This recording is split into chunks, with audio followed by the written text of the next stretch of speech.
Olá, pessoal, sejam bem-vindos ao Oráculo. No vídeo de hoje, nós vamos falar sobre as criaturas mais simples e, ao mesmo tempo, mais misteriosas que vivem na Terra. Nossos pequenos amigos, os vírus. E como eles podem ser a solução para uma das mais terríveis doenças conhecidas pela humanidade, o câncer. Mas antes de começarmos o vídeo, eu gostaria de fazer um apelo a todos vocês. Uma pequena menina chamada Louise, que é um bebê de apenas 5 meses, tem uma doença chamada atrofia muscular amiotrópica. É uma doença genética de difícil tratamento. E o único remédio que existe para tratar essa doença é o chamado remédio mais caro do mundo, que custa 7 milhões de reais. A família dela é pobre e eles estão fazendo uma vaquinha online para tentar conseguir arrecadar o dinheiro para comprar medicação. O vídeo onde os pais dela contam a história da Louise vai estar no primeiro comentário fixado desse vídeo, junto com os links para que você possa fazer a doação na vaquinha online.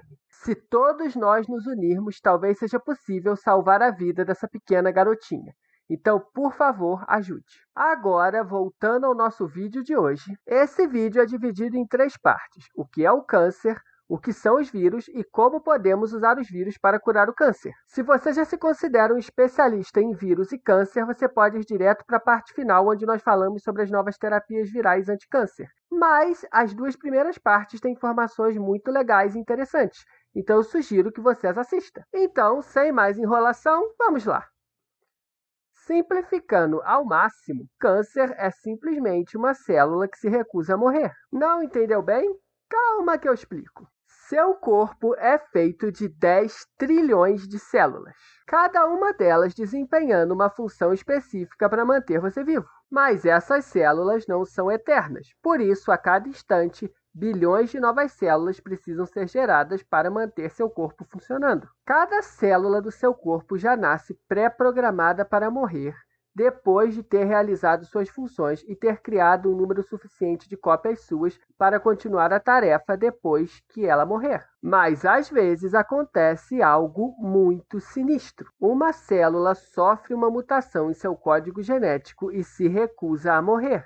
Essa célula passa a se reproduzir descontroladamente, e ela e suas cópias começam a devorar as células ao seu redor para conseguir a energia necessária para criar ainda mais cópias suas. Com o tempo, essas células zumbi começam a se unir em um aglomerado chamado tumor. Esse é o primeiro estágio do desenvolvimento de um câncer. E se você acha que as coisas já estão sinistras o bastante, calma, que elas vão ficar muito mais assustadoras a partir de agora. Esse tumor passa a funcionar como um organismo autônomo, que tem um único objetivo: continuar crescendo. Mas, para isso, ele precisa de mais energia. Para conseguir essa energia, o tumor começa a criar ramificações, como as raízes de uma planta. E essas raízes têm um objetivo: invadir os vasos sanguíneos do seu corpo. Assim como os vampiros de filmes de terror, o câncer é uma fera voraz sedenta de sangue. Quando as raízes do tumor invadem seus vasos sanguíneos,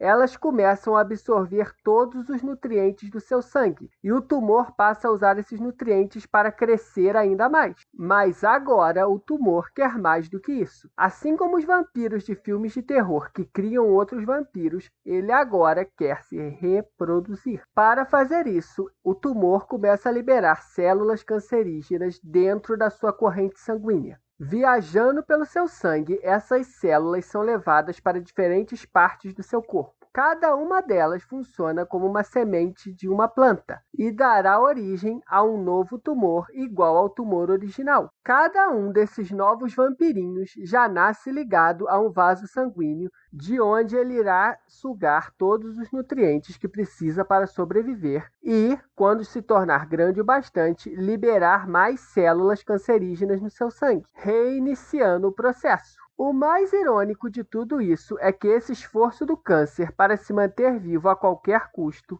acaba, por fim, sendo completamente inútil. No fim, o paciente fica tão debilitado devido à falta de nutrientes que está sendo roubada pelos tumores que ele acaba morrendo. Sem o hospedeiro para fornecer novos nutrientes para o câncer, ele também morre, assim como todos os seus descendentes. A atitude egoísta da célula cancerígena de se recusar a morrer provoca, por fim, a sua morte, e a de todo o organismo do qual ela fazia parte. O desejo incessante do câncer por nutrientes termina por provocar a sua morte e a do organismo do qual ele tanto dependia. Essa é uma história muito triste, mas pode nos levar a uma reflexão importante. Se pararmos para pensar a respeito, nós humanos não temos nos comportado como um câncer no planeta Terra? Pare e pense por um momento.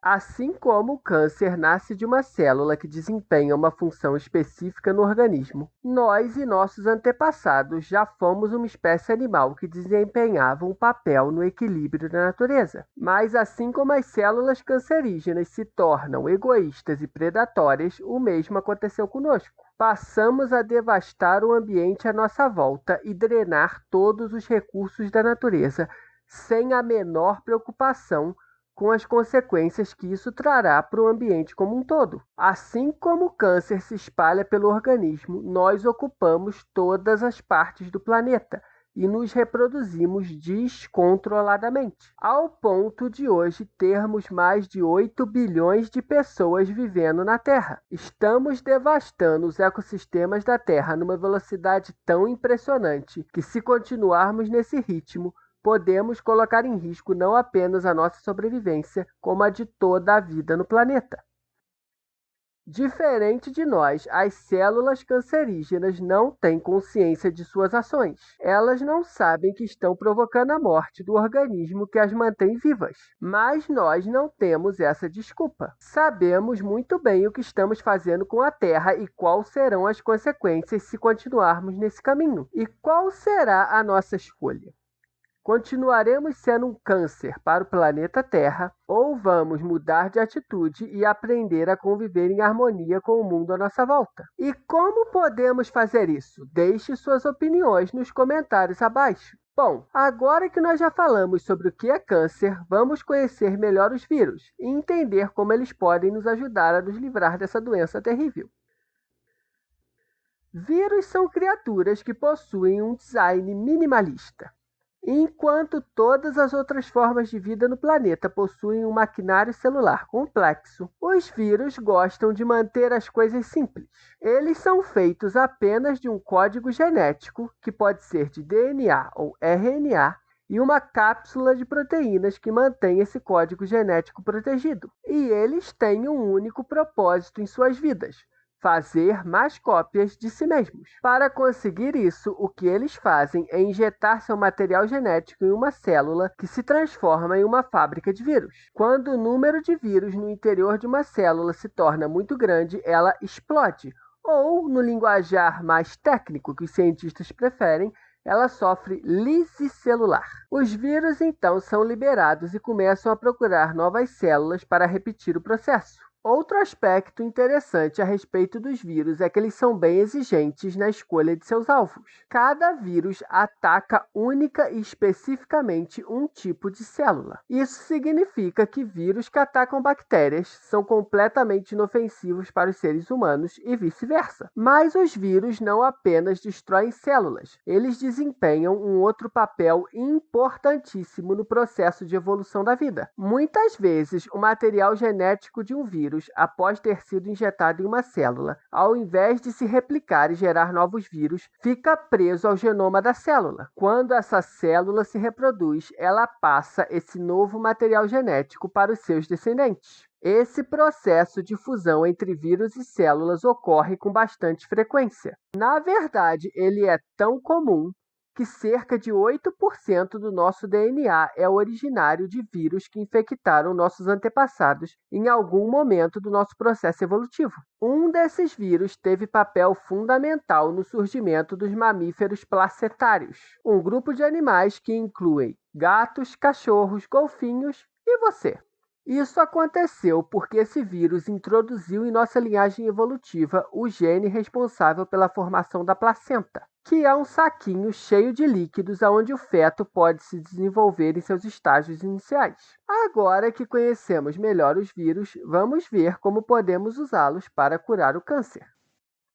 Como vimos antes, vírus possuem a capacidade de inserir seu material genético no interior de células vivas. E câncer é basicamente um monte de células que já deveria ter morrido há muito tempo, mas devido a uma mutação no código genético que controla seu processo de replicação celular, elas continuam vivas. Agora, imagine a seguinte situação. Um vírus é programado para invadir uma célula cancerígena e injetar nessa célula um código genético que contém uma única instrução: pare de se reproduzir e morra. Como isso é possível? Magia? Ficção científica? Nada disso. É um dos mais extraordinários ramos da ciência moderna, a biologia sintética. A biologia sintética é uma ciência emergente que irá determinar o futuro da humanidade. Ela permite programar o DNA dos seres vivos do mesmo modo que nós programamos computadores. Isso abre incríveis possibilidades, como programar bactérias para nos ajudar a lidar com problemas ambientais, como as mudanças climáticas, ou nos dar uma forcinha na hora de colonizar outros planetas e tornar a humanidade uma espécie multiplanetária. Ficou curioso? Clique no vídeo no primeiro comentário fixado para saber mais.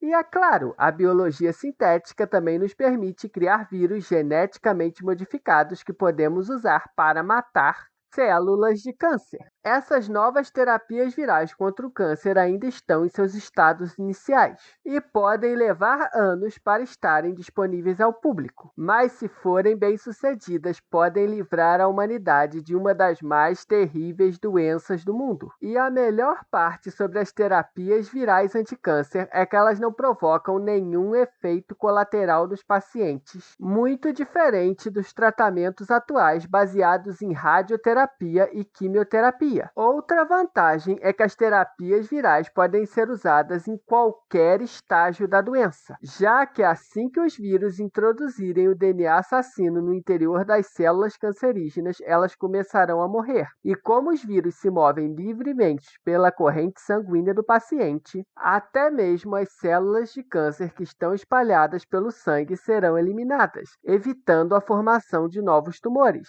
Isso significa que a doença será completamente exterminada. Para você ter uma ideia de como isso é incrível, imagine o seguinte cenário. Você marca uma consulta com seu médico e ele diz para você que você tem câncer. E ao invés de você se desesperar, você simplesmente marca uma nova consulta, onde esse mesmo médico irá aplicar em você uma injeção contendo vírus geneticamente modificados, matadores de células cancerígenas. Um mês depois, você marca uma nova consulta com esse mesmo médico e ele diz para você que você está completamente curado da doença. Esse é o futuro que as terapias virais anticâncer podem criar. E se você está achando tudo isso muito utópico, lembre-se que até um século atrás, doenças como a tuberculose eram uma sentença de morte. E nem mesmo as pessoas mais ricas do planeta tinham a menor chance contra elas. Simplesmente porque o melhor conhecimento científico da época era completamente inútil contra essas doenças. Então, Alexander Fleming descobriu a penicilina e tudo mudou. O que antes era uma morte certa passou a ser resolvido com alguns comprimidos e injeções. A biologia sintética promete para o tratamento do câncer um futuro parecido. A capacidade de criar vírus por encomenda terá um impacto igual ou maior ao que a descoberta dos antibióticos teve na medicina. E por que parar no câncer? Se pudermos inserir qualquer DNA que quisermos no interior de uma célula, podemos tratar doenças degenerativas como Alzheimer e o Parkinson. E por que não até mesmo reverter o próprio processo do envelhecimento? E por mais irônico que pareça, a chave para esse futuro utópico pode estar nas criaturas que durante toda a história humana provocaram doenças que ceifaram a vida de bilhões de pessoas. Fazer as pazes com os vírus pode ser a garantia da sobrevivência da própria humanidade. Então, o que vocês acham? As terapias virais são o futuro do combate ao câncer? Deixe sua opinião nos comentários. Teremos diversos outros vídeos falando sobre tecnologias emergentes como a biologia sintética, a inteligência artificial e a robótica, e como essas novas ciências definirão o futuro da espécie humana. Então, se você se interessa por esses assuntos, não deixe de se inscrever e clicar no sininho. E não deixe de assistir ao vídeo, cujo link está no primeiro comentário fixado, onde você descobrirá como bactérias geneticamente modificadas podem nos ajudar a colonizar Marte. E se gostou do nosso vídeo, não esqueça de compartilhá-lo com seus amigos nerds. Muito obrigado por ficar conosco até aqui e tenha uma vida longa e próspera.